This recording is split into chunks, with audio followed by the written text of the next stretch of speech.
ख़वातीन के लिए टिप्स बताने जा रहा हूँ। रमज़ान करीम के अंदर ख़वातीन थकी-थकी अपने आप को फ़ील करती हैं और मर्दों भी यूज़ कर सकते हैं इसको, मगर ये सवाल एक खातून बहन की तरफ से आया है। आपने फूल मखाने देसी घी यानी 1/3 कप फूल मखाने देसी घी गाय में फ्राई कर लेने हैं, 1 टीस्पून ले लेना है।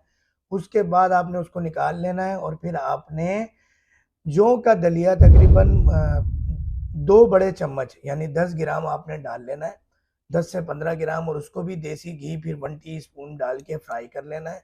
फिर आपने उस जौ के दलिए के अंदर ही 1 कप दूध डाल लेना है गाय का।